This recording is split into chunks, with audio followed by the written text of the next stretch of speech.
누가복음 22장 50절 51절 다 같이 합독하겠습니다. 시작. 그 중에 한 사람이 대제사장의 종을 쳐 그 오른쪽 귀를 떨어뜨린지라. 예수께서 일러 이르시되 이것까지 참으라 하시고 그 귀를 만져 낫게 하시더라. 아멘.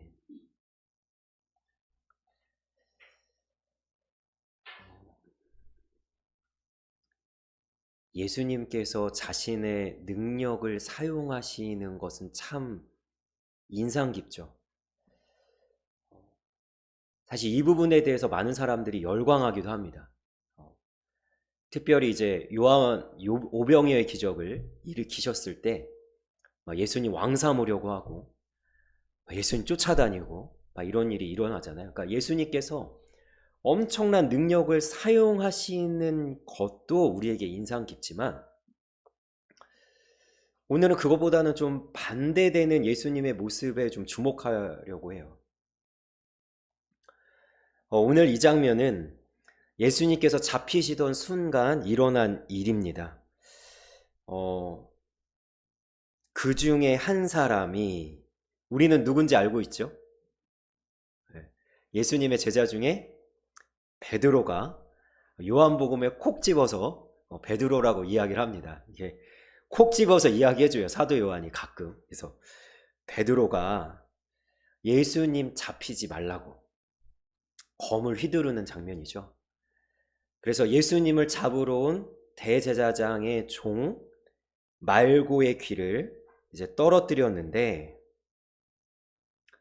여기서 예수님이 능력을 사용하시잖아요. 자기를 잡으러 왔는데 예수님이 무슨 능력을 사용하십니까? 오히려 검을 휘두른 그 제자를 꾸짖고 그 말고의 귀를 고쳐 주시는데, 왜 이 장면이 인상 깊게 다가오냐면 예수님 자신을 위해서는 아무 능력도 사용하지 않습니다. 누군가의 귀는 고쳐줄 수 있는 예수님이, 12영도 되는 천사들을 동원할 수 있다는 예수님이, 죽은 자를 살리시는 예수님이, 비바람을 잠잠케 하신 예수님이, 물고기 2마리와 보리떡 5개로 5,000명 넘는 사람들을 먹이시는 예수님이, 무리를 거리시는 예수님이 전혀 예수님을 위해서는 아무 능력도 사용하지 않는다는 게 인상 깊다는 거죠. 하실 수 있는데 안 하시는 거예요. 안 잡히실 수 있었어요. 십자가를 안 지실 수 있었어요. 예수님 십자가에 못 박이지 않을 수 있었어요.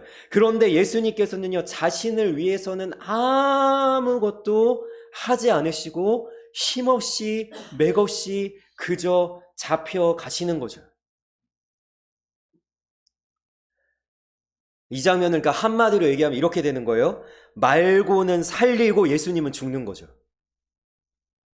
그래서 제가 말씀의 제목을 이렇게 정해봤습니다. 나는 죽고 너는 살린다. 예수님 지금 그거 하고 계신 거예요. 사실 여기서요, 말고는요 상징입니다. 누구죠? 이 말고는 우리죠.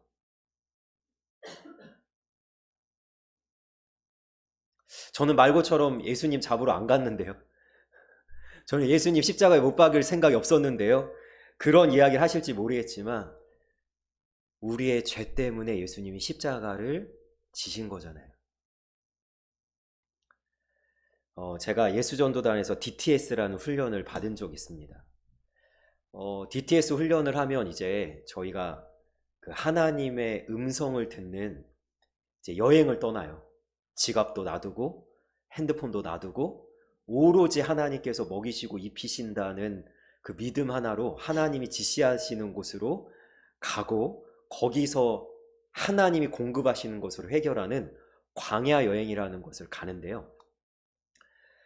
제가 DTS를 받을 때는 이제 코로나 기간이어서 그걸 못했는데, 그 DTS를 할 때 뭘 하냐면 예수 우리 왕이여나 아니면 우리의 어두운 눈이라는 찬양을 워십을 준비해서 이 많은 사람들이 다니는 곳에 광장이나 전철역 앞이나 이런 데서 우리가 예수님의 그 모습을, 예수님의 그 사랑을 이렇게 사람들에게 몸으로 보여주는 것을 연습을 합니다. 저희도 연습은 했는데 실제로 하지 못했어요.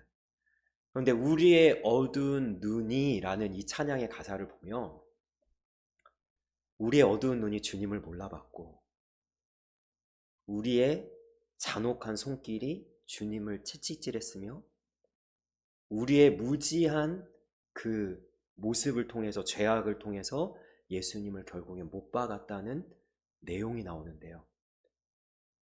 내가 예수님 죽게 한 거죠. 예수님께서 나를 위해서 기꺼이 어떻게 하셨냐면 나는 죽고 너는 살린다라는 마음으로 말고를 위해서는 능력을 사용하시지만 자신을 위해서는 모든 능력을 내려놓으시고 심지어 십자가에서 못 박히셨을 때 그 종교 지도자들이 예수님을 향해서 조롱하지 않습니까? 뭐라고 조롱합니까? 남을 구원한 자가 자기는 구원하지 못하는도다. 네가 만약에 하나님의 아들이거든 지금 십자가에서 내려와 봐라. 그러면 내가 믿어줄게. 그러나 예수님은 그냥 매달려 계신 거예요.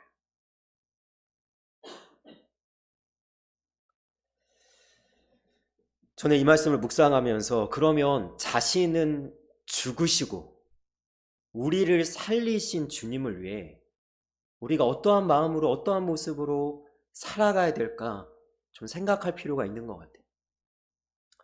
제가 내일 모레 주일에도 이제 그 영화 이야기를 할 텐데요. 제가 월요일에 왕과 사는 남자를 이제 봤는데 여러분 이 제목이 굉장히 의미심장하지 않습니까? 왕과 사는 남자?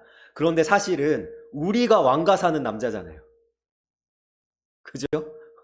아니 단종은 폐위된 왕일 뿐이고 우리가 진짜 만왕의 왕 만주의 주이신 우리 예수님을 모시고 사는 왕과 사는 남자 아닙니까? 그런데 이 어몽도는 폐위된 왕인 이 단종을 어떻게 하죠? 극진히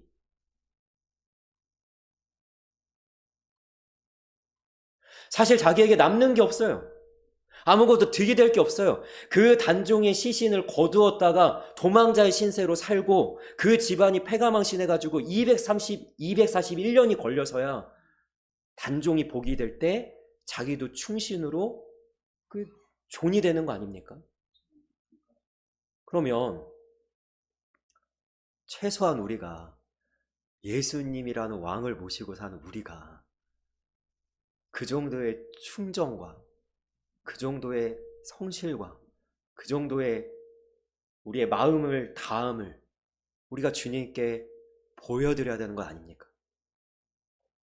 주님이 진짜 왕이시라면 그 왕이 우리를 위해서 다 내려놨잖아요. 모든 걸 다 내던지셨잖아요. 사실 수 있었는데 다른 방법이 있었는데 다른 길로 가실 수 있었는데 예수님은 기꺼이 내가 십자가를 지겠다라는 단 하나의 마음, 나의 뜻대로 마시고 아버지의 원대로 하옵소서라는 그 순종의 정신으로 예수님이 그 길을 가셨다면 우리도 그 주님을 위해 감히 그리고 어렵지만 우리도 이렇게 고백할 수 있었으면 좋겠습니다. 나는 죽고 주님이 살길 원합니다. 사도 바울이 그 고백을 하는 거 아닙니까? 갈라디아서 2장 20절에 나를 위하여 나를 사랑하사 십자가에서 죽으신 예수님을 위해서 사는 것이라 내가 그리스도와 함께 십자가에 못 박혔나니 그런즉 나는 죽고 내 안에 있는 그리스도가 사신 것이라 라고 했을 때 여러분 예수님께서 나는 죽고 예수님은 죽고 나를 살렸다면 이제는 내가 나의 욕정과 나의 욕심과 나의 정욕과 나의 재성과 나의 어떠한 욕심, 그 탐욕과 이런 것들을 죽이고 나는 죽고 내 안에 예수님이 살기를 원합니다라는 고백을 하면서 그 믿음의 삶을 살아낼 수 있는 우리의 모습이기를 주님의 이름으로 축복합니다. 여러분 그 길은 쉽지 않습니다. 오늘도 얼마나 수없이 나를 죽이는지 몰라요. 내가 잘 안 죽어요. 또 파닥파닥 살아가지고 주님이 아니고 내 안에서 주님은 제쳐두고 내가 막 나오는 경우가 너무나 많다니까요. 그러나 다시 한번 또 하는 거죠. 자신을 기꺼이 내어주신 우리 주님을 위해서 우리 자신도 우리를 기꺼이 주님께 내어드릴 수 있는 그런 아름다운 믿음의 모습이 가득하기를 주님의 이름으로 축복하며 축원합니다. 아멘.